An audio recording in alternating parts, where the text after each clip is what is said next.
All right, sports fans, how's everybody out there doing?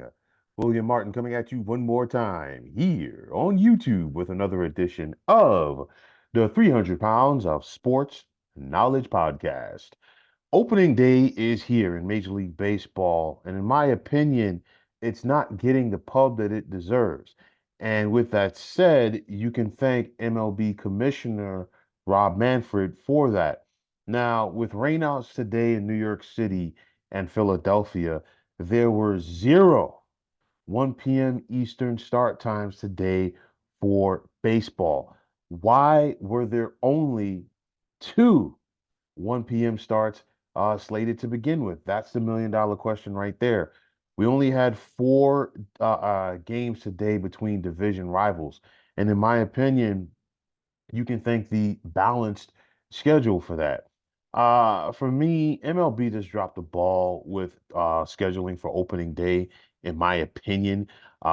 This schedule is done so far in advance. It's done before the 2023 season even concluded. And I mean, we did get Yankees Astros today. We did get Giants Padres as well, which is, a rivalry on the West Coast. It's not Giants Dodgers or Dodgers Padres. But to me, I think today was an opportunity for Major League Baseball to potentially give us Diamondbacks Rangers, a rematch of last year's World Series, since we have this so-called balanced schedule now, or even Astros Rangers, two in-state rivals from the Lone Star State in the same division. The Astros won the ALS last year, but then of course the Rangers beat them in the ALCS en route to winning the World Series. Still some bad blood between these two teams heading back to last postseason, or even Diamondbacks Dodgers.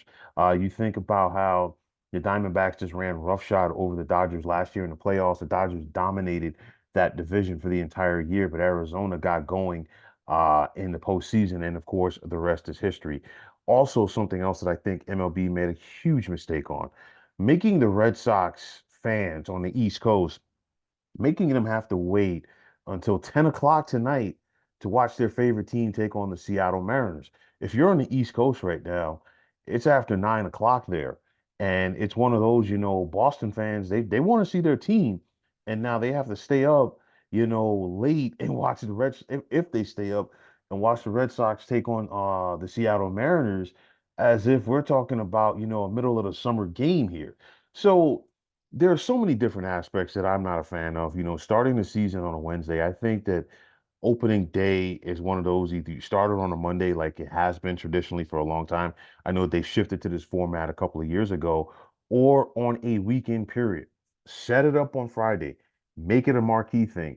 We only got 10 games tomorrow, okay? Because there's going to be teams that are not playing, and then picking it up on Saturday and Sunday. I get it from the standpoint in certain cities, you have that open day there if there's bad weather like it was today in New York or Philadelphia. But nonetheless, we still only have 10 games on the docket, and that includes the two makeup games today, the Mets and the Brewers at Citi Field, and then, of course, the Phillies and the Braves.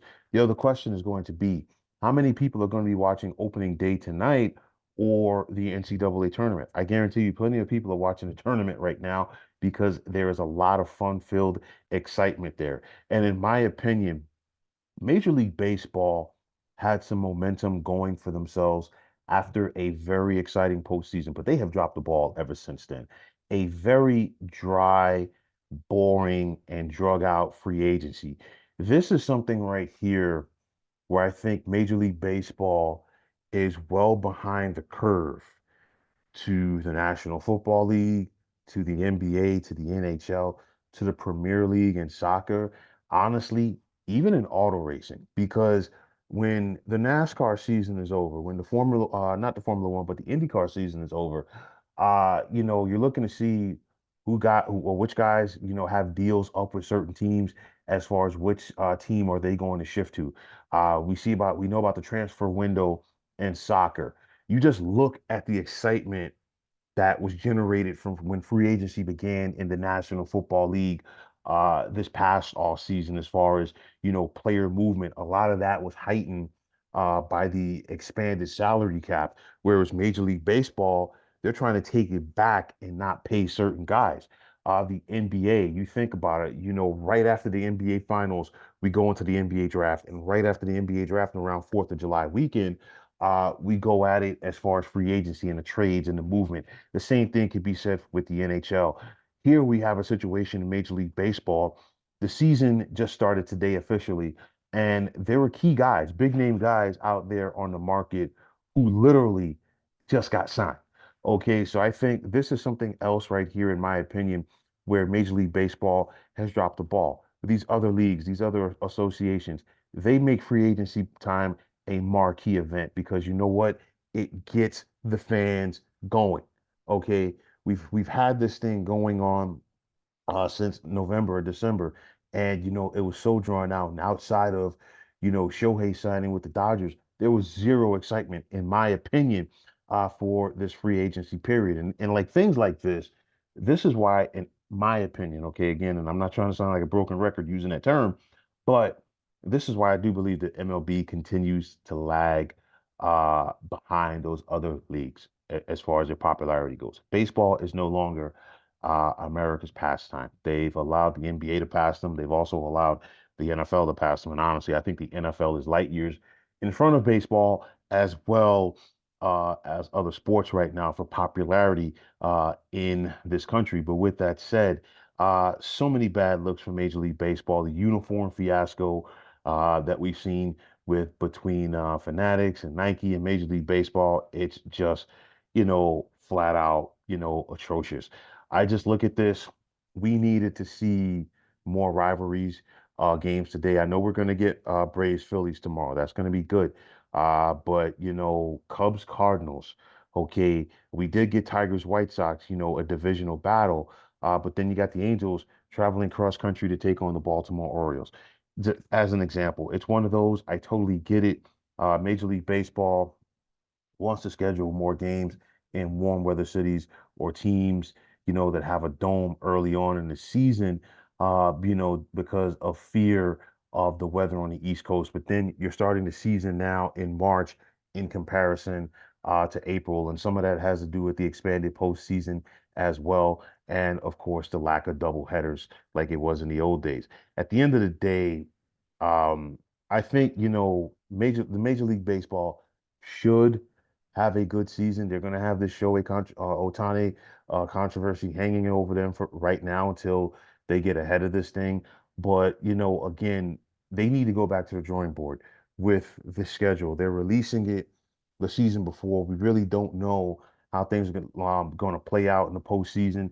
And at the end of the day, like I've said before, more games with your division rivals. Let's cut down on the interleague games, in my opinion. More games with the teams in your league as far as what's going to be important come October as far as deciding the postseason picture. It's one of those MLB's trying to catch up with everybody else, and at the end of the day, I think that they're doing themselves a disservice in the in with how they're going about this stuff. But nonetheless, again, a golden opportunity to do things better than what they were doing today. Not a good look for opening day for Major League Baseball. I remember when this used to be a marquee event. Okay, you got the Cubs taking on the Rangers. No disrespect to the Rangers, no disrespect to them at all. They are the World Series champions. But I think the Cubs would have been better served at Wrigley, possibly taking on a team like the Cardinals, or maybe having the Cardinals and St. Louis taking on the Cubs, something like that. Something to get the juices flowing. Okay. Yankees, Astros, totally fine because we know that there's no love loss there between those two organizations. You got the Braves and Phillies. Okay. I totally get that. Maybe make it Mets Nationals. Okay, these two teams from that division. Maybe, you have Red Sox take on the Orioles. How about that? Two teams from the American League East getting it on right there. Again, Major League Baseball dropped the ball once again. I'm not surprised. It's a travesty. And this is why, in my opinion, MLB continues to lag behind the other big sports for popularity. But folks, that's going to wrap it up. And as always, I want to take this time out to thank all of you for tuning into the 300 Pounds of Sports Knowledge podcast here on YouTube. I want to take this time out to thank all of you fine folks out there for tuning in. And if you have not already, please feel free to subscribe to this channel. Now, if you're on the X, formerly known as Twitter, please feel free to follow me at 300 Pounds of Sports. And like I always say, if you follow me, it will be my pleasure to follow you right back. There's also the sports discussion group on Facebook at the Sports Depot 365. Now you can check it out. Drop a line and be a part of one of the better sports debating sites going on social media. So once again, fine folks, my name is William Martin, and I am signing off. And I'm saying take care and have yourselves a wonderful day.